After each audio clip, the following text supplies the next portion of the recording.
Okay, well, welcome everybody to the June 2026 meeting of the Wildfire Safety Advocates. We're doing this one remote, not in Waikōloa Village.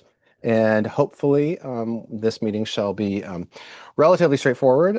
We have a number of different updates from different events that have happened in the past month that we want to talk about. And you can see up on the screen right now the agenda right there. And this is sort of the flow that I had put together, and I think that this is going to work fairly well, hopefully, because I have a clip. I have the video of the Waimea Community Association meeting that David and Serena attended last week. I thought it'd be good for us all to watch it together. And then we can talk about Serena and David's experience. Serena asked a very wonderful question, and Mayor Alameda had a answer that I wasn't as thrilled with as everybody else probably. But we'll watch that together momentarily. Thank you for letting me ask my question. Last year, the Waikōloa community was excited and hopeful when our councilman, James Hustis, Mahalo James, put forward and passed 8-1, a $2.5 million amendment to the county budget to begin an engineering study on a second 2-lane arterial road. So another lane in and out of the village. Since then, $0 have been spent to start this study, despite the village experiencing continued exponential investment and population growth. Here's my question. Why has that money not been spent? And when is that going to change? Yeah, so here's my answer. So we get almost $400 million that's in that same capital improvement budget. You guys just what was 2 million or something? Yeah. So get 398 million of people wondering how come we never spend this one too. That is just an ask. It's a wish list. That's all that is, right? But it prioritizes it. It say, hey, that thing's in the capital improvement, right? James put him in. He's like, you gotta pay attention to him. Well, guess what? I got elected, right? I don't know whose road is that. Come to find out, it's not even the county's road, right? As private owners. So why I gonna use your tax dollar for private property owners? So what we can do is we can work with the state, and the state can chip in. So the state said they're gonna chip in $5 million for that, for one way out, right? So this is because Waikōloa, they're one of the luckiest communities. Okay, we get this siren. We fixed it. Since I got started, right? The playground, they went on playground, boom, done. The siren, boom, state fixed them. Okay, some roads sent out public works, they fix all their roads. Oh, we like one traffic light because we don't know when you come to Waikōloa Road before nobody know who for go when. I was like, oh, okay, we put on traffic light, then boom, we put on traffic light, right? Then come a Nui, all boss up, we gotta make them nice. The park, me and Uncle Fred get down, told me exactly what to do, the irrigation, boom, boom, we fix them, you go there now. Hey, you got a nice park, they're playing soccer, skateboard park look good. Yeah, what about our second or in every community, because they get Kohala, Paniepa, get Hawaiian homelands, get plenty of other communities. If they hit us up like how are you hitting us up, but we get fire hazards one way in, one way out. The one way in, the biggest cul-de-sac is Puna. You're talking 50,000 people, not 7,000, 8,000. That's one way in, one way out. So again, I'm geographic equity. So that 2 million, that was one ask. There wasn't one promise. That was one ask. But what we're doing for good measure is we're getting the state to give you guys Waikōloa one second way out. By the way, that'll be the third way out. Because the first way out is the way you came in. Okay, second way out is Hulu. And we practice 3-4 times a year on how to get out of that. Third way out will become a Nui. That's 3-way out. Because fire hazard, I got you. Okay, so we're working with the state on that. And as soon as we can get the property owners will be okay, because here's the deal. Prior administration will come to that agreement without even checking with the property owners. Right? So, hey, bless up everything, take picture, double shocker. Well, I wasn't single shocker because I'm the double shocker. And they never even asked the 3 property owners that road won't go through. So, of course, now we come in, we're like, nobody on that. We're going to get no right of entry for go there. So we took a year to work with the property owners to at least get the right of entry so that we can go into their property and make nice. So we'll take about another week or so to finally get 3 of the property owners to say, okay, you can come in now. So once they say yes to that, now Goodfellows can go in and finish up that one way out. It's now on 4-lane highway where, it's an emergency access road. We'll get gates like Hulu. When the emergency comes, those gates gonna open. People who live upper Waikōloa, they can go that route. Lower on the village can go Hulu. Closer to the Waikōloa Road, go Waikōloa Road. That's our plan. So that's your answer to Mr. Chalker, because he asking the same questions. And so if he was here, I would share that with him, but you can share that with him on my behalf. Thank you. Okay. So yeah, that was what was said. Serena, thank you for that question. It was a wonderful question. Very, very specific, and I appreciate it. David and Serena, do you have any follow-up off of that? Well, yes, I have many thoughts on it. Okay. And I did a little write-up, but I'm not going to go through that entirely. I think that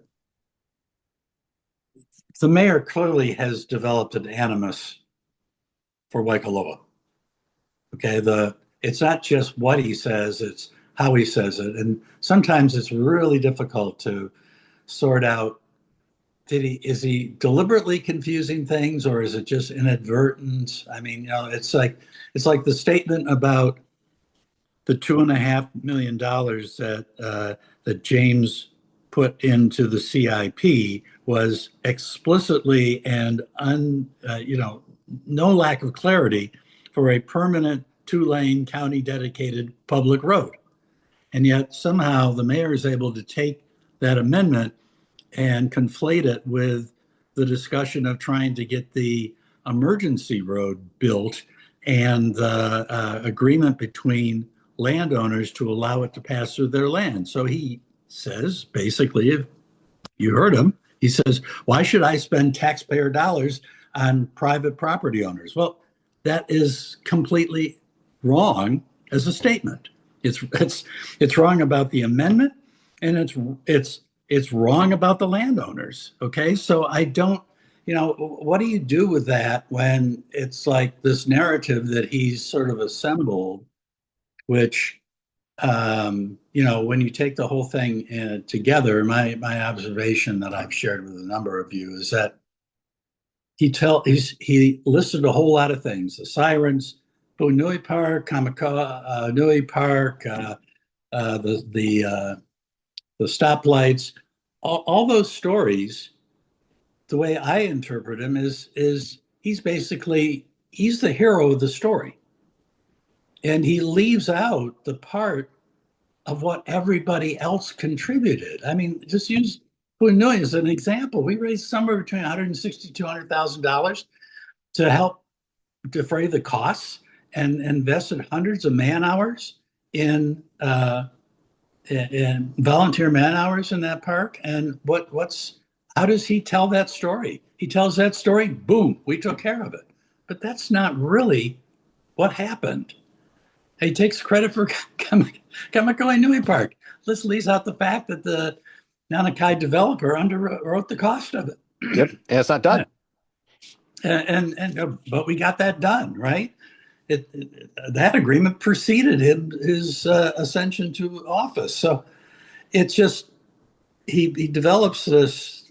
He's really developed this narrative, and it's hard to not feel like it's deliberately sort of chastising Waikoloa for not being sufficiently grateful, for feeling too entitled.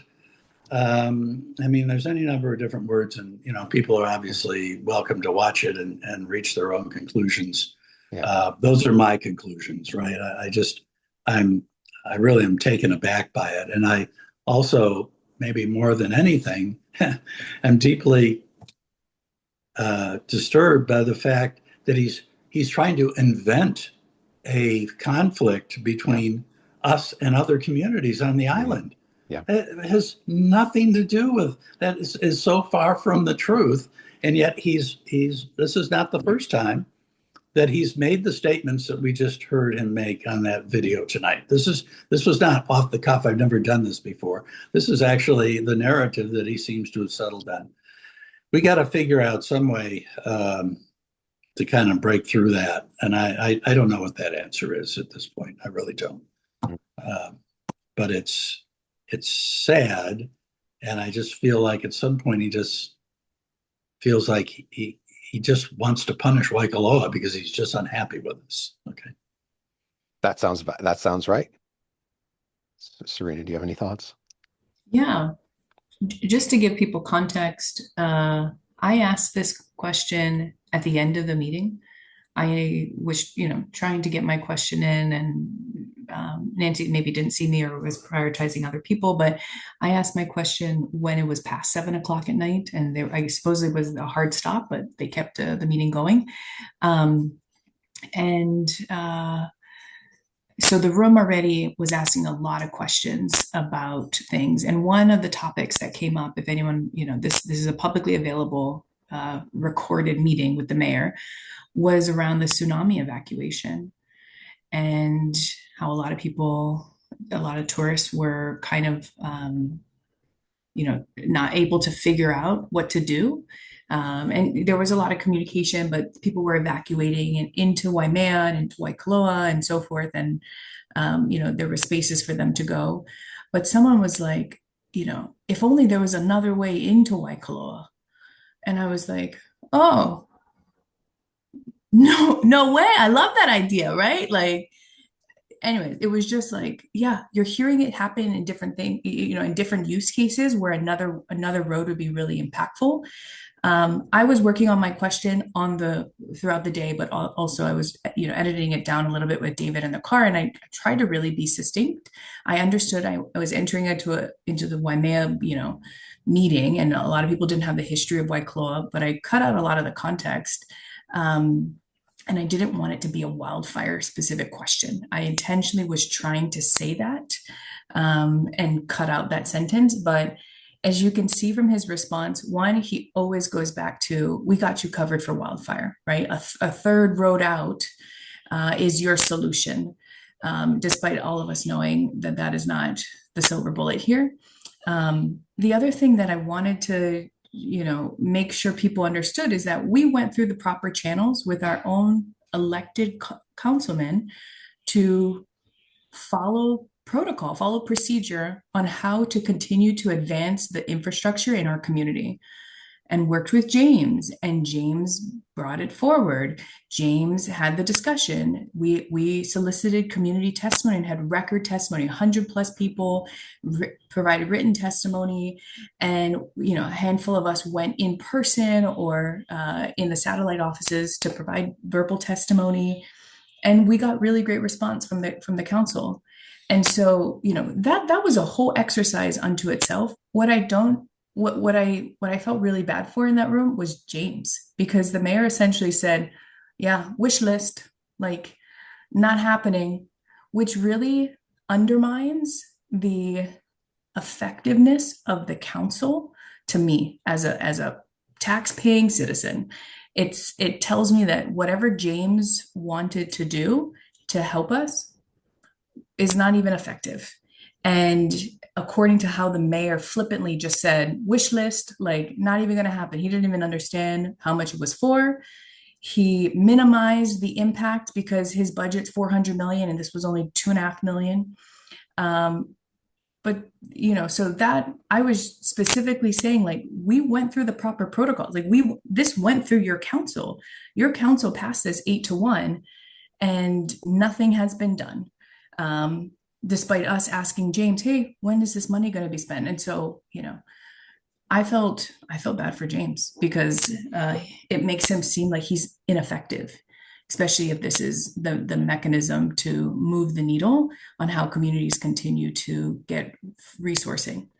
Throughout the whole meeting, and you can see in his answer, he's very charming. right? Like we know this. People were laughing, people were chuckling when he said Puna. I was going back to my seat. I stood up and asked the question. I was going back to my seat when he was talking about Puna, and I passed an older couple, and they were like, "Oh yeah, Puna has got a lot of people and stuff." And so it's like he can really control the narrative, and people don't know otherwise. They don't know how to distill the facts, and it may be something as we think about like next steps and call to action for our group of like, I think it might be time to split hairs a little bit because he's lumping everything together into one thing of like, oh yeah, you're getting another Hulu. When in actuality, he's supposedly supposed to be done with getting all the landowner approvals. He's the in June was when DOT told us that they were going to be done cutting their portion of the road, right? So like there's just a lot of misinformation happening and it's very confusing. So yeah, and I think maybe we can do a better job of sharing that out. I don't know. Yeah, thanks for that, Serena. That's a good point. Yeah, getting the correct information to the community is so important, and it's why it's so maddening that this is becoming a narrative of Puna versus Waikoloa, which no one ever asked for, and it's also not even accurate and right. Like there's lots of technical reasons why that's not right, but we don't need to get into those fights because that's not talking about what we actually need, right? And I've been thinking about this a lot after I, sat down and watched that whole video and edited it. We can't just go out there and put out like a counterfactual. We can't just like go out there and go line by line, like have me drop in there with my like talking head on a YouTube short or something, because that'll come across as a hit piece. And like and then we will lose the moral I don't know, moral ground for that. So I'm not entirely sure how to do it other than trying to hire some 20-year-old college student for an internship for 2 months and just having them make posts and reels and posts and reels and constantly be putting things out on social media on a daily basis. Um, so definitely, but there's other ways I'm sure too. Um, Reporters, news, having them start really digging into this. I had a new conversation with a new one a couple days ago who called me out of the blue and was quite like surprised by some of the things I was telling him. Um, and he had not heard about a lot of our issues, which sort of indicates, if someone that is writing stories about this stuff doesn't understand this stuff, it's not going out to the general population. And I don't think that we ever will convince every single person of this because it's a complicated narrative. But somehow not letting the mayor drive this entire story is going to be absolutely vital. There were two things that I particularly noticed in the thing. Obviously, I noticed the end where he personalized it and started referencing the name of a person who wasn't even in the room with utter derision. And yeah, obviously that hit me and landed on me. And I'm disappointed that that is the way that he is choosing to engage publicly. And then the second thing that I noticed was very specific. And I think probably only a handful of people would even understand this nuance here. But on May 8th, on his Instagram weekly address, Chemo Mayor Alameda said that he had gotten all of the landowners to the table. He said, "Hey, Waikoloa, got big news for you guys. We're excited. We got all the landowners to agree, and now the state's going to come in and start working on that." That was on May 8th. This meeting that just happened at the WCA was what, a week ago, June 3rd, 4th, whatever it was. Um, in that one, he said he needed another week to get all of the landowners to the table. So what happened? Why did he think that the May 8th announcement was okay to make? And what has changed where that was not accurate in a public setting? And this is just sort of flowing naturally a little bit into the next agenda item right there. In response to that, I have submitted a new UWIPA to the mayor's office explicitly, and I copied the corporation council this time. And we asked for a lot of stuff. We asked for the communications with these landowners. And I asked for how the legal justification that the mayor's office has for characterizing this as a private road. I don't know. There's like 7 or 8 things. It's public now. We should probably actually post that on our website this week. That one and the comment that we also pushed out. So the other reason that he may have been a little on edge during that meeting, I had submitted that UIPA the day before that meeting, the Wednesday before, or the Tuesday before, I guess it was. We had also submitted, and this is the new business, isn't it? The county budget comments minute. We had done that also that week, and I think that got his attention in a particular way. But should we talk about that first? Should we talk about the county budget and the comment, or should we talk about the UIPA stuff as in the order? Well, let me just throw something else in. Please, yeah, go for it. I went to the South Kohala Traffic Committee meeting Right. last night, and there were a few kind of fragmentary data points on that are sort of like breadcrumbs or clues about what's going on. So it was interesting. Ron Lee from HDOT asked that the agenda item associated with this new emergency exit road be placed on the state's part of the agenda, not the county's. So through that statement, he's basically claiming, I'll say, taking responsibility for that topic. Okay. The other thing was the whole issue of, well, where's the agreement stand? And in that case, Neil came back and said, well, we're still trying to get everybody to agree. And he probably more wisely than anybody declined to put any sort of timeline as to when that might be achieved. Okay. Because I mean, if you think about it, they've been at this for more than a year. Yeah. Okay. So he at least is astute enough to recognize that don't declare victory until there's actually a victory to declare. And then, but Ron Lee and at HDOT was also asked, well, if you get the agreement signed, how long do you estimate it's going to take to do the road? And he says that Goodfellows is estimating 6 months from start date. So again, those are just like little data points. They don't explain what we're trying to better understand. There's no clarity in my mind about whether, because the conversation always revolves around the private landowners and the state. I'm still personally confused as to what happens to the part of the road that runs across county land. Is that in or is that out? Where does that stand? And I still am sort of interested in seeing if we couldn't establish whether there's what we used to call in IT an end-to-end solution for this problem. Yeah, I don't. That doesn't exist. Sorry, it hasn't go. That was the gap. It was something it sounded like Senator Richards was interested in hearing more about and helping us solve. And my recollection of our last meeting was that he seemed to think, well, just give me the details and we'll figure it out. So I'm going to hold him to that. But I think we almost need to have a separate meeting about communication strategy now that we sort of know where the mayor's head is at, what the narrative is that he's sticking to. You know, that does need to be addressed. And I see this as a smaller scale version of what's happening in national politics, right? Like a lot of the people who try to split hairs, eventually they'll make headway, but it takes a long time. And I'm talking about splitting hairs with like a fact. That fact is not a fact. That's fake news, that type of thing. The new hits happen so fast, you lose track of the minutia of it. And that's what I see happening here. I almost am torn between wanting to get into the weeds of correcting the mayor's narrative versus doing what we need to do for forward progress on what we are trying to achieve. I mean, those have almost now become two separate tracks.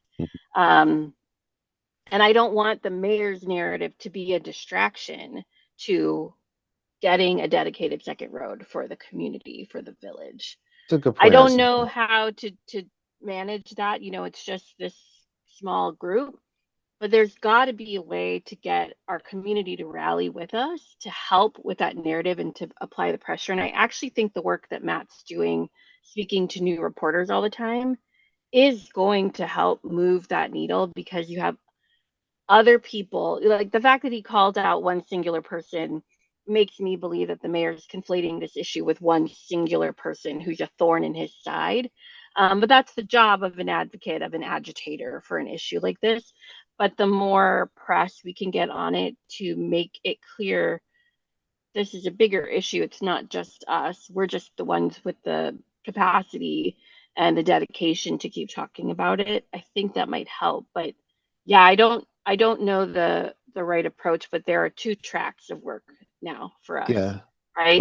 Totally. And let's just pull the old business agenda item up, the comment that was submitted, because this is where we're sort of getting at. Is this a thing that we solve politically through the community demanding it, or is this a thing that we solve administratively through government levers? And I don't believe that our little community of 7,000 people has the political will or strength or might to pull this off. I think that's why it hasn't happened thus far, unfortunately. And it's easy to ignore the community for XYZ reasons that we all know and we can all assume. That's where our real job, that's the not fun, that really pisses the mayor off part comes in, of filing the paperwork, of being diligent, of not taking the bait of getting into some distracting fight, and then he has to deal with the stuff in court or in from council or from wherever it is. And so that is where this large comment that was opposing the adoption of the capital improvement plan, capital improvement budget, CIP budget, came from. We submitted it about a week and a half ago. It's about 14 pages long, and we'll definitely post it on our website. We sent it out to a number of people as well when we did it. And the details of it, it basically is going across three different legal theories for why the budget as laid out currently is illegal and is not one that can be implemented or adopted. Basically surrounding various ways in which the government is making the quality of life and the hazard of the fire hazard worse and not solving it.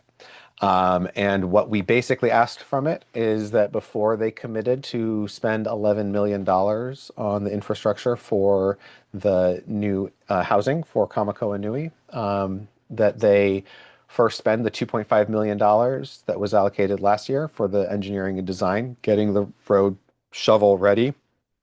And then we are also asking that they do not issue any occupancy permits on the new housing until the road is actually open for traffic. That would be presumably several years down the road, or down the pike or whatever it is. And we made it clear that this is the document that's there to give us standing to challenge the budget in court. And I do want to acknowledge, and we acknowledged in the comment, we do appreciate Councilmember Eustis's amendment that he did push through this year again. Currently, the original language, the original verbiage for the $11 million for Kamakaua Nui referenced a quote unquote mini loop road. And he has removed that language, so it is just $11 million for infrastructure and surface street improvements for the Kamakaua project, which means that theoretically, if OHCD and the administration chooses to do so, they could use that $11 million to make the connection to the wastewater treatment plant, as David was mentioning earlier. However, they are under no obligation to do so. It is just a thing that they are allowed to do. And that's why we're here saying, no, it has to happen. And if it doesn't happen, there very well may be consequences coming down the pike. And so that's what we've been working on. Sorry, yes, David? Well, yeah, the other thing that James was able to do was add additional funds into that project, I think 2 years down the road. I think James said. So basically creating kind of two separate sets of monies that theoretically you could take the first set towards like completing a road out, and the second would see that the infrastructure inside of it would be there would be funding available for that as well. So it's kind of, I think, his attempt to try and create some flexibility around the topic and how it's approached. So. And that's great, and we want that, right? We want there to be the money to be able to execute this, right? That's sort of the first step. It's got to be allocated. It doesn't come out of nowhere. We get that, but it's also not a wish list, and it's not a thing we're asking for anymore. I think I hear what you say. There's on some level, there's also a third thread, and I don't want to throw it away. And the third thread is it possible for someone, I can think of someone that might not be, but is it possible for someone to sit down with the mayor and get the mayor to rise above whatever unhappiness and dissatisfaction he feels with our community? Okay, so I don't want to dismiss that that thought, because at the end of the day, all of these other pressure points are kind of dependent on getting him to bend to our will while he tries to get us to bend to his. Right. And in all of that, we're losing sight of the most fundamentally important thing. There's a community that is frightened from it through experience that they're going to be confronted with a tragedy that they won't be able to escape from. And that is not good for either the mayor, the community, or anybody else. And so, if there's a third thought in there about how you approach the mayor, that's one that I at least think David, I had that exact idea on Saturday night. So this past Saturday night, I went to see Primus in concert, and I'm not sure if you're familiar with them, but they're a rock band of a certain era and a certain intensity. And beforehand, they're particularly a weird group. They have a little trailer beforehand that's called What is Primus, where a bunch of celebrities explain exactly who they are and why they're their favorite band. One of those individuals was Jason Momoa. And I was like, you know what? If there's any one person in the world who can sit Chemo Alameda down and be like, hey, no, you guys need to talk together, it is Jason Momoa. So I actually, on the Uber ride home back that night, I actually messaged Jason Momoa cold on Instagram. I have not gotten a reply, but I like the idea and I endorse it, and I think we should try and execute it and explore it. And I think there's probably some sort of person out there that would be able to act as a mediator like that. That would be really interesting. So yeah. Yes, Serena. The other thing that came up in this meeting, which I thought was interesting, well, first of all, there's two things. One, Julia Alos was also in the meeting. She's a member of the Waikōloa community, has been for decades, and she asked the Waikōloa specific community to, who's this planning guy? I don't know who that guy that was there around the designation of Waikōloa. I don't know if you want to include that clip, but people should watch the full video. That was the next question after mine. Okay.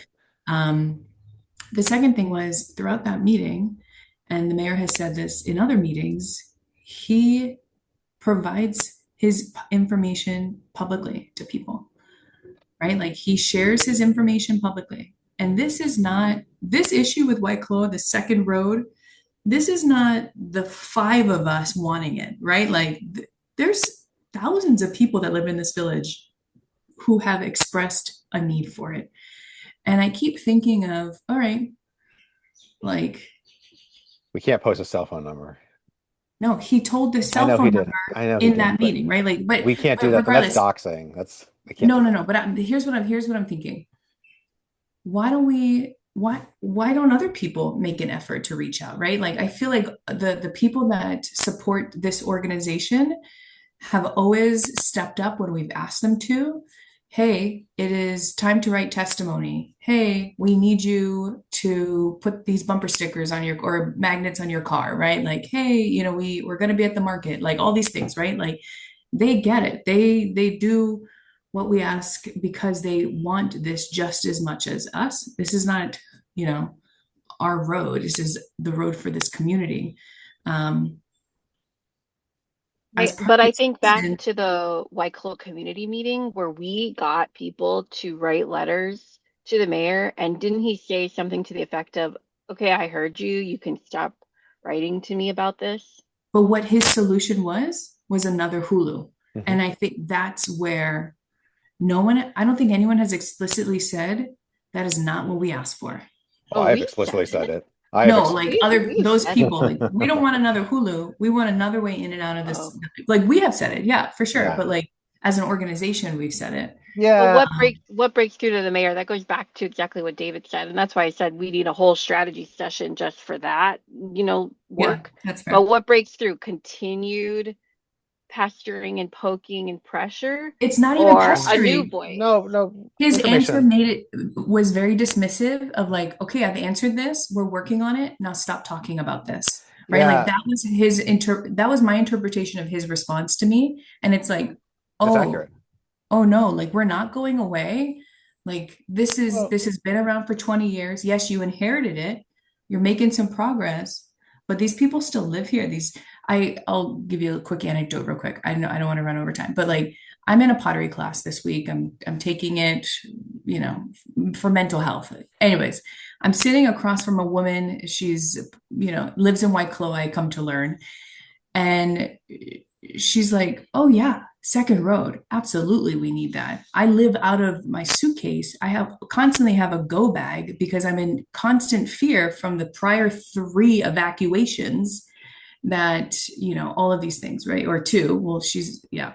And so she's like, "Absolutely, we need it." I've never met this woman before until this week. She's never been to one of our meetings, but she is a citizen of this community, and like, she's a member of this community, and yeah, and she's got that energy and she but wants how to do do we something. How do admit, we, yeah, how do we how do activate we them? Yeah. activate them and bring them in? And we've done it before, right? And it took a lot of effort to get like 100 letters in, and and it resulted in part of the result that we wanted, but not the other one.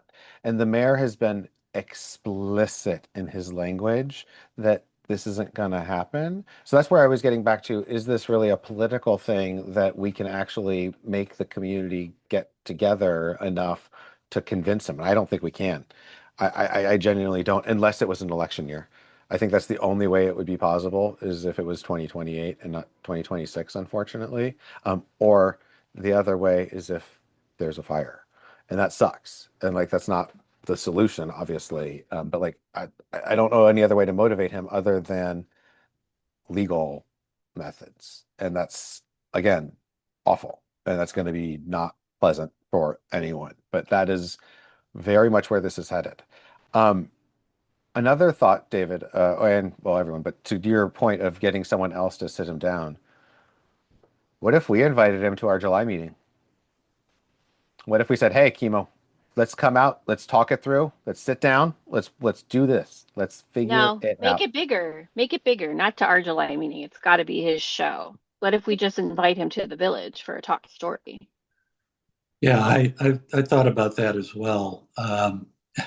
And I'm torn about whether I don't know if he would accept it, but I think it would be at least be indicative of our desire to talk with him. I mean, uh, Serena got a little pushback she had mentioned from somebody in Waimea on Facebook about, "Why'd you come to our meeting?" It's like, Mhm. and my reaction was, "Oh, we take the mayor where we can find him, and we don't find him in Waikoloa." Okay, so it crossed my mind that maybe the invitation is this simple. It's a single conversation about road public safety and the growth in the village, which is putting us every day closer to a different, just take all the parts, all the other stuff off the plate. Just set that aside. We're going to talk about this issue, and let's have a dialogue, not kind of a pre-planned sort of model. But I honestly don't know if the mayor would go for it, because the mayor likes his format. He insists, up to now, he runs all these meetings the same. He runs this format where he's the master of ceremonies. Okay, he's deciding whether he answers the question or he hands it off to one of his team. Okay, and he instructs us about, you can make a comment or ask a question, but he sets these boundaries Oh yeah. that are designed, and this format at the Waimea Community Association meeting, it's not really a two-way conversation. It's a one-way conversation. Yes. Okay. And I don't see a lot of value in him coming to the community to stage one of those events, because the way they're structured, you can't have a true dialogue about the issue and have some honest discussion about it. So I'd love the idea of him coming. I know we could get a very large turnout. I don't know if he would come because we might get a very large turnout.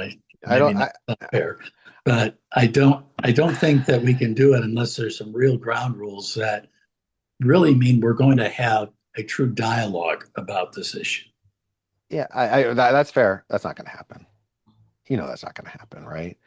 I mean, it'd be fun, it'd be good, it'd positive, and I like the idea, but he's not going to agree to that. Although if we invite him and then we get a rejection, then that's information. Yeah, we can just try. We don't have to negotiate with ourselves right now and decide he wouldn't come. Absolutely. There's no point. He did say at the beginning of the meeting that he plans to, in the next 6 to 12 months, go around to each of the 25 different communities to have that same session again when he first was in office. But he also has to come to our community in the next 2 years if he wants to run for real, or if he wants any votes in Waikōloa. Yeah.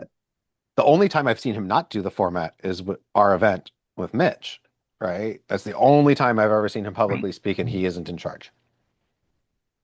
Yeah, I'm just saying it's not designed for a real honest exchange of information. Okay. No, it's kind of, I'm going to talk at you and then you're going to talk at me. That's not dialogue. Okay? What about speaking of someone who convenes things and can sit him down and talk to friends, what if we found some podcast host who hosted me and him together, or some Instagram, like that How Dis guy, or who's that one brother from Hilo who is always posting on Instagram, has hundreds of thousands of followers. I don't know. I think Aslan's right. We should think about it. I think any format that smells of a politically oriented conversation. Okay. Oh. I should say it. Let me rephrase it. A campaign, with the patina of a campaign opportunity. Yes. Is probably not going to succeed. Right. One thing that is coming up in June with our other elected officials is on June 29th, there's going to be a Hustis, Tarnas, and Richards event in the Waikōloa Community Room. Mm-hmm. Okay. That'll be good. Yeah. So, we should obviously encourage the community to come out there. I plan on asking James, what was the point of this amendment? And, I'll word it better, but James, it got us nowhere, right? It got the community. I think he's just as surprised. Yeah, I think he's just as frustrated. I don't think he's okay. You can be surprised, but okay, what's next steps? Because James is running for re-election, right? Uncontested, luckily, but unopposed. But unopposed. Okay, yeah. I'd like to get back to the agenda because I do think we could go on about this particular thing for a while, and it's worthy of its own conversation. Yeah. Okay, well, let's try to invite Chemo to July. I'll compose a nice letter and send it tomorrow, and we'll see what happens. I will proofread it. Thank you, Mr. Chalker. Okay, so on to the UWIPA line. We've had a fairly significant amount of stuff happen actually on that front in the last couple of weeks. 2 days ago, was it 2 days ago or was it yesterday? Yesterday, we got a response back from HI-EMA, the State Emergency Management Association or agency, and it included a bunch of the actual raw forms that they submitted to FEMA from the thing. And it included a PDF that was their own after action report from the evacuations in 2021. And it wasn't good, but it was interesting. It mentioned the Waikīʻi evacuation, but not the Waikōloa one at all. And this thing was written in 2023. So they knew it had happened. which is really curious. There was also just rampant amounts of sniping at one another in the survey. So this document was put together from a bunch of different surveys of state personnel, and it's pretty clear there's some pretty significant rivalries internally at the agency, and there were some major communication problems. So we're going to be following up on some of that for sure, but I am continuing to be surprised and disappointed by the lack of information from Waikōloa Village. We also had a follow-up. I have an appeal out right now against the police department's response. And I did get a letter back from the State Office of Information Practice that was addressed to Chief Mahuna on my behalf, asking for all of the documents that we requested. After that, I got a phone call from one of the sergeants at HPD, and we spoke about it for a little while, and he's looking and digging for some documents. That hasn't happened yet, but hopefully we're going to start getting like dispatch logs and stuff like that from the day, which will hopefully indicate exactly where all the police officers were and what the traffic situation was on the ground during the evacuation. The last thing that we're going to get kind of soon, Serena just mailed out a check for this the other day. Finally, the IT department gave us a number for how much all of the emails for the past year related to the PUD 73, which is going to get back to all of the negotiations with the private landowners about the Waikōloa emergency evacuation route. They wanted, $360 or something like that total. We sent half of it. So hopefully that will be resulting in documents and data and emails in the next few weeks. So those are... I don't know if I said this, but there are 3 landowners who have not signed, and we know the names of the 3 landowners, and I don't know how to... I thought I told you that. No, that's news to me. Yeah. So I don't know who we can talk to find out more information. It sounds like Neil Azevedo wisely is holding his cards to his chest, or maybe he doesn't know at all. But I wonder if there's any appetite for anyone here to try to have a conversation with Rob Lee from HDOT and see if he knows. But if there's 3 landowners who haven't signed, there's only 4 landowners. I can tell you the 3 off the top of my head. I thought there were 5 landowners. Nope. Then because yes, you know the 3. It's Kamakōa LLC, it's Milky 2 LLC, and it's Frank DeLuz III Family Trust. The road crosses 2 parcels owned by Kamakōa LLC. And if all of them are holding out, then that's a whole other thing we need to start. Don't jump to conclusions. I was just saying, I wonder if there's a way to find out more information about what the holdup is. It's our last WIPA, or the one that I submitted last week that asked for what the status of all those conversations were and the characterization of it as a private road, all of that. So I don't think that we're going to get substantive answers based upon the mayor's response last Thursday, but we asked the questions. So what is next on our agenda? Just the budget and the comment, and we already talked about that. So is there anything else we all need to discuss?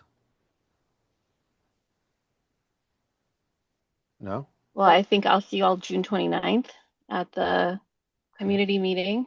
Yes. Mahalo for joining, everybody. Our next one should be in person in July. And hey, maybe we'll have a guest. Sounds good. Okay. See you guys. Mahalo. Bye. Bye, guys. Bye.